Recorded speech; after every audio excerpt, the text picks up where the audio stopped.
Welcome back, everybody. My name's Mr. Swaner, and today we're going to talk about simplifying square roots without any variables. Before we begin, make sure you pick up your companion notes so that you can follow along to this presentation.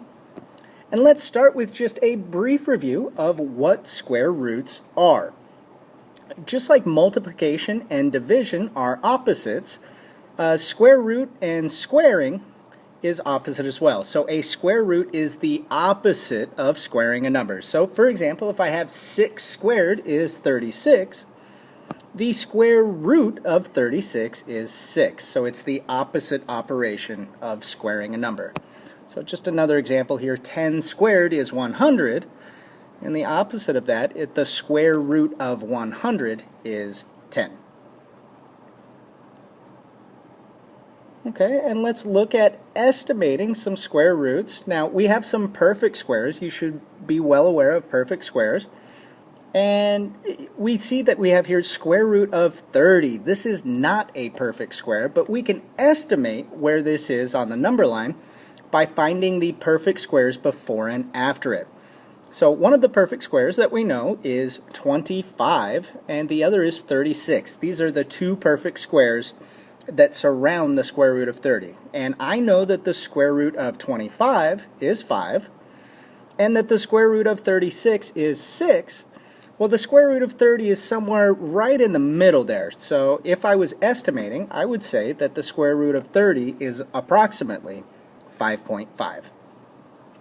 So let's look at another one here. If I have the square root of 70, this is not a perfect square, so I'm going to look before and after 70 for my perfect squares. And I know before 70 I have a perfect square of 64, and after 70 I have a perfect square of 81. So the square root of 64 is 8, the square root of 81 is 9, and 70 is kind of in the middle there, but it looks like it's a little bit closer to the square root of 64 than it is 81.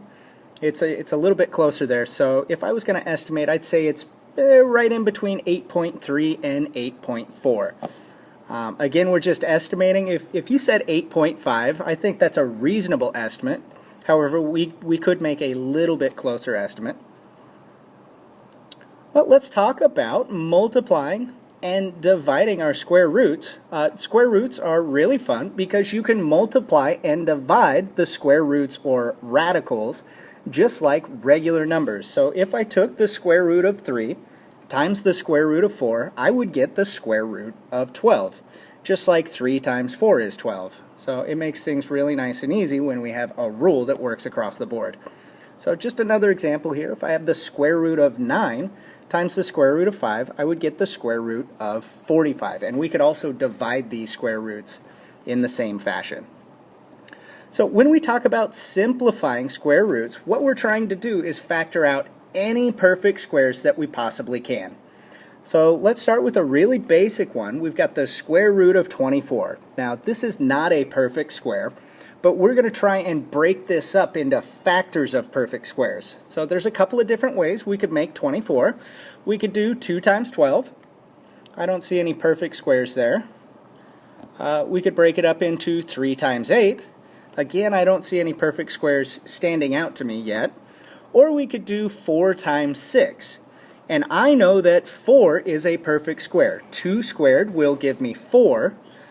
Therefore, 4 is a perfect square. So I'm going to break the square root of 24 up into the square root of 4 times the square root of 6. And I can take that a little bit further. The square root of 4 is 2.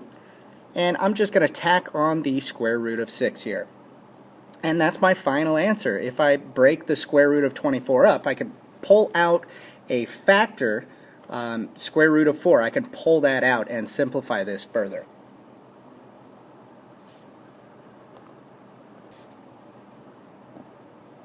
Okay, so let's look at another one here. I've got the square root of 18, and there's a couple of different ways that I could make 18. I could do 2 times 9, or I could do 3 times 6. Both will work, but only one has a perfect square in it, and that's 2 times 9. 9 is a perfect square, so I can find the square root of 9. I know that 3 squared is 9, so I'm going to break the square root of 18 up into the square root of 2 times 9. Again, I know what the square root of 9 is, and that's 3. So I can rewrite this. I'm going to put my whole number out front just to rewrite this in the correct way. And my answer is 3 square root of 2. 3 times the square root of 2. I'm going to leave that multiplication dot out of there. Okay, so hopefully you're starting to get the hang of this a little bit. Let's look at another one here. So I've got the square root of 50. Well, there's a couple of ways I can break this up. I could break it up into 10 times 5, but I don't see any perfect squares there. Or I could do 25 times 2. And I do see that 25 is a perfect square. So that's the one that I'm going to choose to use to break this apart and simplify. So I'm going to break up the square root of 50 into the square root of 25 times the square root of 2. I know that the square root of 25 is 5, and I can't do anything with that square root of 2, so I'm just going to tack it on there. And that's my answer. I've now simplified this square root. Okay, square root of 54. How do I get 54? Well, there's a couple of different ways. The way that I'm going to choose is 9 times 6 will give me 54. So I'm going to break this square root up into the square root of 9 times the square root of 6. And I know that the square root of 9 is 3. And then I've got the square root of 6 here. And now you may be thinking, well, hey, 6 can be divided up. And yes, you're absolutely right. 6, I could divide that up into the square root of 3 times the square root of 2. But when I do that, I'm not getting anywhere with it. I don't have any perfect squares that I can pull out. So I'm going to go ahead and just leave that the way it was. The only reason I would break this up further is if I could pull out a perfect square and simplify it a little bit more. But this is not the case in this problem. So let's look at the square root of 32. There's a couple of different ways I could make that. Let's do 4 times 8 because that's what comes to my head when I hear 32. I think 4 times 8. So let's go ahead and break the square root of 32 into the square root of 4 times the square root of 8. And I know that the square root of 4 is 2, and I'm going to tack on the square root of 8. Now here, this is where I need to be looking, can I break 8 up into any perfect squares? Can I pull any perfect squares out of there? So I have to start thinking to myself, what times what will give me 8? And I know that I could break this up into the square root of 4 times the square root of 2, because 4 times 2 is 8. And now I've got this square root of 4. Well, I know the square root of 4 is 2, so I'm going to pull that out as well. So I've got my 2 out front that I had already pulled out, and now I'm pulling out another 2.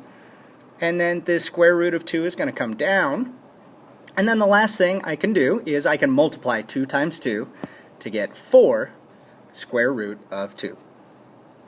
So in this case, we had to pull 2 things out. Had we recognized that I could have used 16 times 2, I could have easily broken out and gotten that 4. It's square root of 16 times the square root of 2, I would get 4 square root of 2. So had I recognized that right off the bat, that would have been great. Unfortunately, I didn't. So now we've got 3 times the square root of 40. I already have a number sitting out front, and that's okay. I'm going to go through the process just the same way that I was before. I'm going to try and break up this square root of 40 into some perfect squares. So I know that I could do 5 times 8. That'll give me 40. I don't happen to see any perfect squares there. However, I could break up 8. Let's see if there's anything better that I could use. Perhaps 4 times 10. I think I'm going to use 4 times 10 because I see 4 is a perfect square. So I'm going to rewrite my 3, and let's break this up. The square root of 40 will break into square root of 4 times square root of 10. And now I know that the square root of 4 is 2, so now I have 3 times 2 times the square root of 10 I'm going to bring down here. So let's go ahead and do 3 times 2. 3 times 2 is 6. And then I have a square root of 10. And I need to look at this square root and see if there's any other factors that I can pull out. The only thing I can think of is 2 times 5 and 10 times 1, neither of which are perfect squares, so breaking this up isn't going to do me any good. So I'm going to go ahead and leave this just the way it is. Okay, here's another one. I've got 2 square root of 12. Okay, well, I see 6 times 2 or 4 times 3. 4 times 3 is the one that I'm going to choose to use because 4 is a perfect square. So I'm going to bring down my 2 and then break up the square root of 12 into the square root of 4 times square root of 3. Again, we know that the square root of 4 is 2, so I've got a 2 out front times 2, that's my square root of 4 that I broke up, and then times the square root of 3. And then I can multiply 2 times 2 is 4, and then I have the square root of 3, which can't be broken up at all, so I know I'm just going to leave that alone. Okay, here we have another one, 5 square root of 5. So how do I get, 5 square root of 45. How do I get 45? Well, I'm thinking 9 times 5 or 15 times 3. And I'm going to select 9 times 5 because, again, I know that 9 is a perfect square. So I'm going to write my 5 there and then break up my square root of 45 into square root 9 times square root 5. And I know that the square root of 9 is 3, so we can write our 5 times 3. And then I'm going to tack on my square root of 5 here. And now I can do the multiplication. 5 times 3 is 15. I'll bring down my square root of 5. 5 can't be broken up at all, so I know I don't have to deal with anything. This is as simple as it gets. Okay, so let's look at 6 square root of 32. Well, we could do 8 times 4 or 16 times 2. Let's go about this the long way. Maybe you didn't recognize 16 times 2, like I pretended not to earlier. So let's break this apart. I've got 6 times square root of 4 times square root of 8. And I could have written this the other way. I could have written 6 times square root of 8 times square root of 4. It doesn't really matter what order I write that down. So let's go ahead and fix this square root of 4 that I know to be 2. So now I've got 6 times 2 times the square root of 8. Let's go ahead and do our multiplication. 6 times 2 is 12. Now we have square root of 8. And I need to look, can I break the square root of 8 up into any perfect squares? And the answer to that question is yes. I can break that up into the square root of 4 times the square root of 2. And then we're going to go through the process. I know that the square root of 4 is 2, so now I have 12 times 2 times the square root of 2. And we're going to do our last little bit. 12 times 2 is 24, and we're going to tack on the square root of 2 at the end there. And that's as simple as it gets.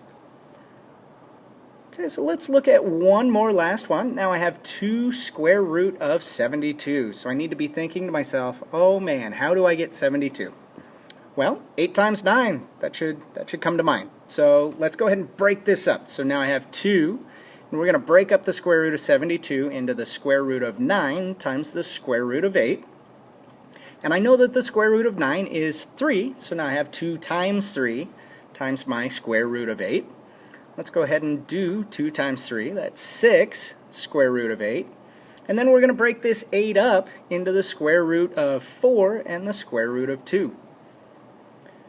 As we continue through the process, the square root of 4 is 2, and now I have 6 times 2 times the square root of 2. So our last step here is to do our 6 times 2, which is 12, and then we have the square root of 2. So this is just basic simplifying square roots without any variables or anything, and we will touch on that a little bit later.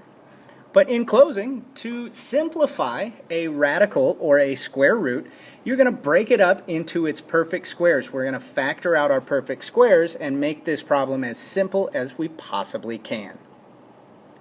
Well, thank you very much for joining me. Again, my name is Mr. Swaner, and until next time, study strong and keep practicing.